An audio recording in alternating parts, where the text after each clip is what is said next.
as I started getting into the stories that you've already edited, they look really good, and it's reading so well. I'm thinking, wow, this is not a Chinese writer, because that's what I've edited more or less. So Let them keep their voice.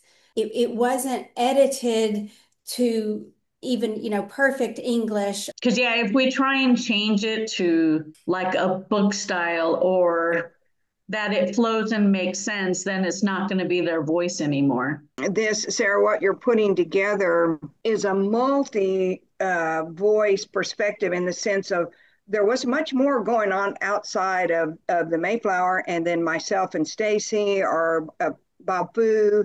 And that is a really sweet testimony to the Lord and how he prompted different people or journals or congressmen to step in. So I do like how we get to hear the background of where they each come from.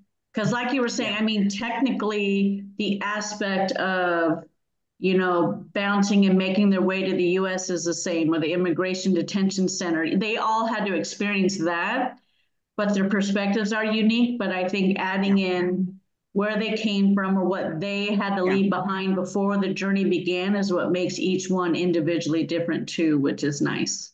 Yeah, yeah. even if it is a preface before getting to the individual, because you have an overview of the whole group as a whole, and that is kind of a neat, perspective that people realize someone was by their side during this process. Right. And we had a lot of the ambassadors, had about 25 people, 15 or so from Tyler, that actually went to see them over a 2 year period at different points, teaching ESL or just going to help them because they could only get out of hiding when they had an American with them. They could go down to the beach or go get ice cream or something. So that, somebody should do a movie about them. Yeah. And a movie would be very interesting. And Bob Foote's perspective, I see the U.S. State Department's perspective, I see my perspective, FSI, I see the Mayflower. And as we're talking about it, maybe to say, as you're praying, what would the Lord really lead to bring people to Christ? I was going to say, when you read the story from their perspective, you do have questions about what has been going on behind the scenes that Yeah, they were able to call, Bob Fu at that point. If yeah, you didn't know the story, it's you're a little confused about, well, how'd they get him on the phone, or yeah, where did Adam, the US representative, come yes, from?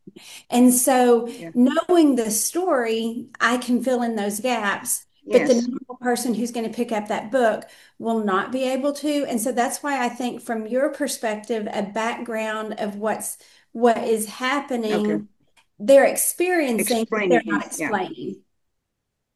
Right. Adam Zebranowski, hard to say his last name, but who was in the State Department. We had actually worked with him on another case about a year before, and Bob Fu knew him. So, yeah, you're right. There are a number of players that are all intertwined and very instrumental and make the right call, the right connection, those things. So, wow, Sarah, this is getting really fun. I mean, from my perspective too, it's almost like the movie, and you would have to take a movie from a book. Yeah, I could see your book being that. But.